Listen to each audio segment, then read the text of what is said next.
You need to bring your creativity with you and your problem-solving skills. First of all, you need to bring your good. And welcome to the Sit Down, where we have conversations with creators from across this beautiful motherland of ours. My name is Makomboya, a filmmaker and an all-round story lover. And today we are sitting down with Nic Thuita, who's a photographer and videographer with an impressive portfolio. We are talking about being able to shoot for Radisson Blu, Glenfiddich, Ramptons. It's an endless list of amazing work. So sit down and settle in.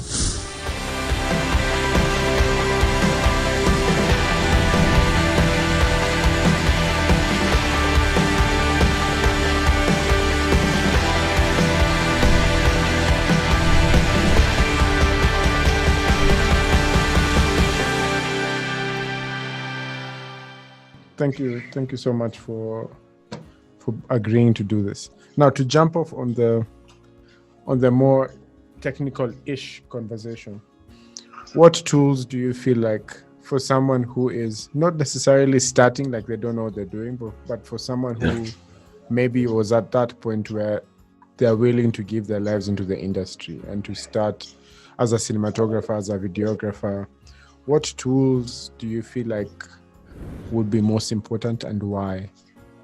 I think first you need a camera that can shoot video and good HD, 1080. You don't need 4K. 4K is a lot of, like, you have to worry about your storage, you have to worry if your computer is powerful enough to edit it. Like, it's a lot. You just need a phone or a camera that can shoot good HD.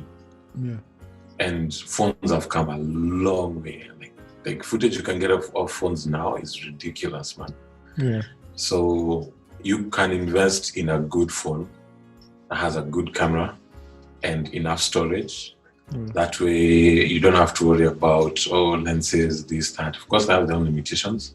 Yeah. But at that point, when you're starting out, I don't think that should be as big as of a concern. Like I don't have a 51.2, I don't have an 85, I don't have a 24-70.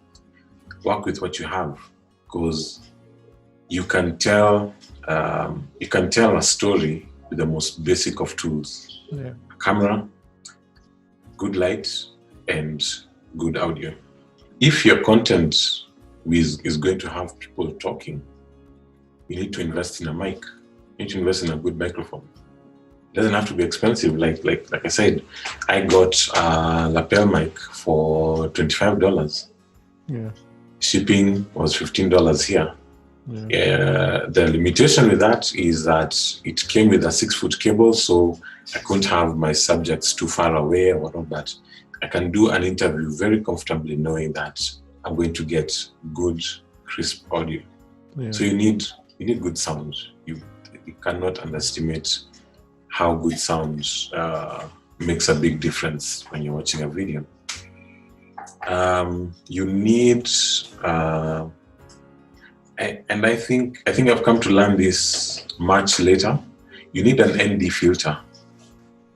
Buy a variable ND filter, because if you're shooting outdoors or if you're shooting somewhere where you don't have control, the only way to expose outdoors in the sun is to stop down f11 and your shutter speed some random figure like 320, 500.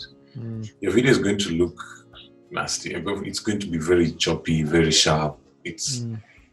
Everything is in focus because your aperture is closed down. So you need an ND filter, a variable one that you can screw onto the front of your lens and use that to darken your scene so that you can shoot, if you need to shoot wide open to create separation. Your shutter speed can be correct, twice your frame rate. So if you're shooting at 25 FPS, you need a 50 shutter speed. If you're doing 30, 60. You need a computer, for sure. You need to be able to edit all of this stuff together. It does not need to be an Apple computer. It does not need to be an iMac. There need to be a MacBook. there's reasons as to why a lot of creatives go with Mac, but you don't need one. You can buy one later, but you don't need one. Just get a laptop that has a decent enough screen. So the older laptops, the LCD tech wasn't very good at reproducing colors. Modern laptops are really good at reproducing color. So with about 500 USD, well, that's about 50,000, you can get a really good laptop. Then you need a hard drive, and a good one, because you need to store this footage and you need to store it reliably. You need a hard drive that will not fail on you at the most critical moment. I've spent, like for example, the current drive I'm working off is because it's a G drive. I never used to understand how are you going to buy, let's say 1 TB. How are you going to buy a 1 TB drive for 15K, whereas you can get the same for about 9,000? Yeah. But the G drive, it's a professional, it's a professional drive. The drive inside is rated for higher, for longer hours, to work for much longer hours. Like it won't fail early. So get the best that you can at the lowest price possible. Just because you're buying a brand name doesn't mean it's the best. Shop around, look around, read reviews, see what other people are saying about it. Because your hard drive is worth a lot more than your camera. The contents of that hard drive are not replaceable. You've gone, you've shot for a client, the power goes out, your hard drive crashes. You've been paid. What do you do? You start can't sell telling the client, you can't sell the camera to give footage back. My friend, your hard drive is one of your most important pieces of equipment, and you need to treat them with care. Then, I'd forgotten, a card reader. You need a good card reader, man. It seems simple, but it's simple things. It's simple things. You need a card reader. It's small things like this. You need extra. The rest is mostly ancillary stuff. You need batteries. You need extra batteries. Don't ever buy a camera and stick with one battery. You're setting yourself up for failure. Hey, my friend, that is failure waiting to happen. So you need batteries. You need tape. You can buy gaff tape. It's a bit pricey, and you probably have to import it. I haven't seen anyone selling it locally. But small things, tape. You don't have gaff tape, you can buy masking tape, because you'll find that you need to tape something down and set. You need to patch something. You need small things. Always have a pen and a pencil in your bag. Always have a pen and a pencil. A notebook is extra. I think you should also have a notebook, because you need to write stuff down, or invest in a good bag. You'll be carrying that stuff on your back for a minute. A long time to come. Your back will thank you for it. Your back will thank you for it. Then the last thing I'd say is invest in a good pair of shoes. Invest in a good pair of comfortable shoes. Your feet and your back will thank you for it. Because if you are on your feet 5 days, let's say you have a shoot spanning 5 days, what do you do, man? You're not going to quit. You're going to stop on the 3rd day because at your back is, well, you will, but at the expense. You'll be forced to, but at the expense of the production. Good evening, ladies and gentlemen. Thank you all for joining us tonight. It's a real pleasure to perform for you right here in Nairobi. The song I'm about to perform speaks to pursuing what sets your soul on fire.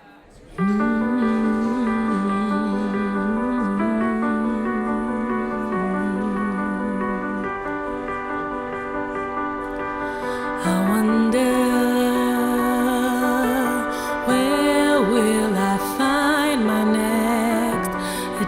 My wandering spirit is looking for a new escape.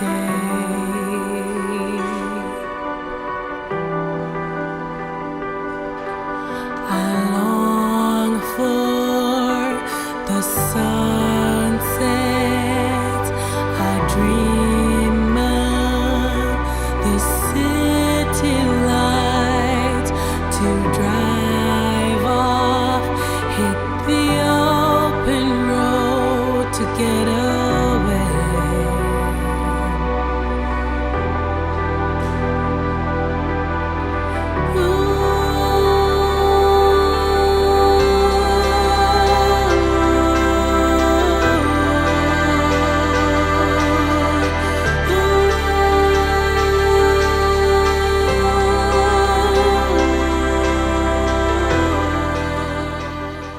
So what Yeah. kind of tools did you have to bring with you to be able to create such a beautiful piece? You need to bring your creativity with you and your problem-solving skills. First of all, Yeah, you need to bring your good pair of shoes.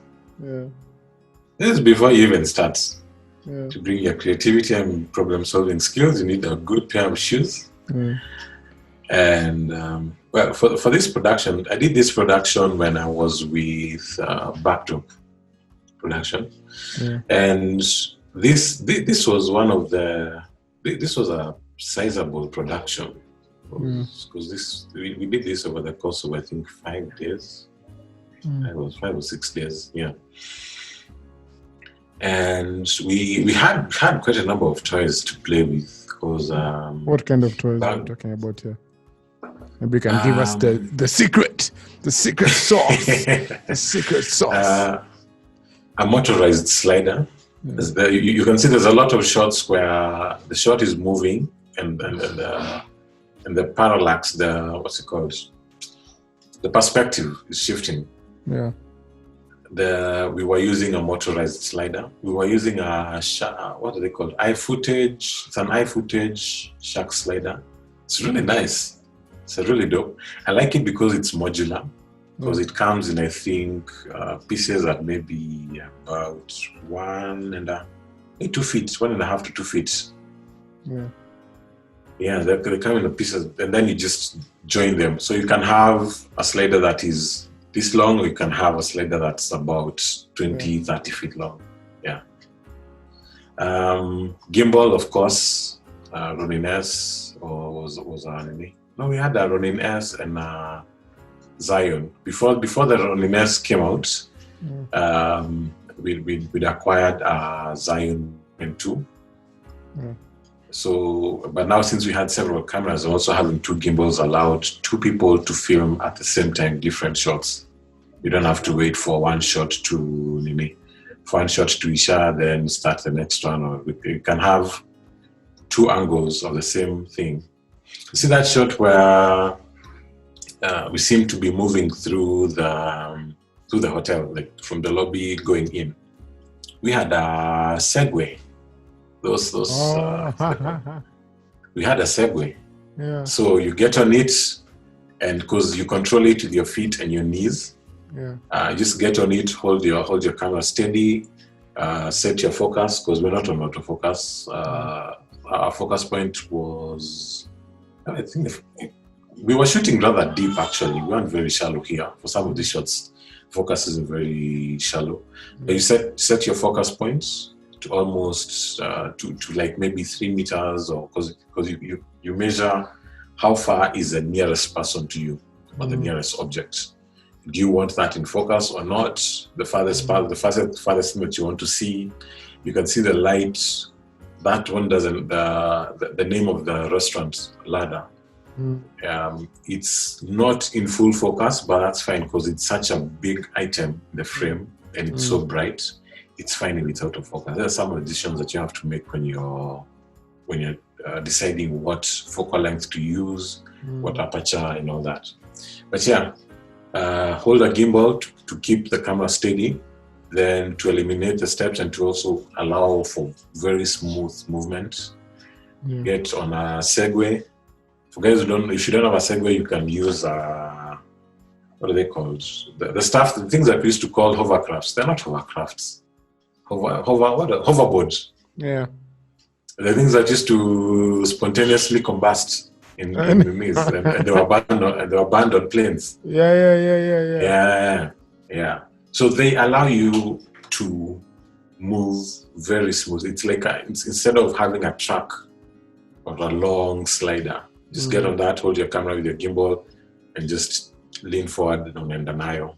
So you get very smooth movement. So you turn with it, like you're able to achieve some ridiculous moves with it, because it gives you a dolly shot or a track, like you have your camera on a long track, but with the flexibility of a gimbal.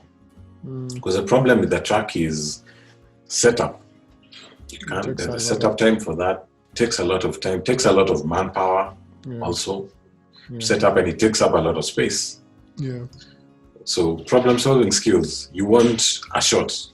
How are you going to achieve it? What do you have in your arsenal? Or what can you borrow from someone or get from someone or whatever, or buy that will help you get that shot? Yeah, so cameras, we were using a 1DX Mark II. And the 1DX Mark II. Some shots are with a C200. Then some are with a 5D Mark IV. Some of them are 5D Mark IV. Then that's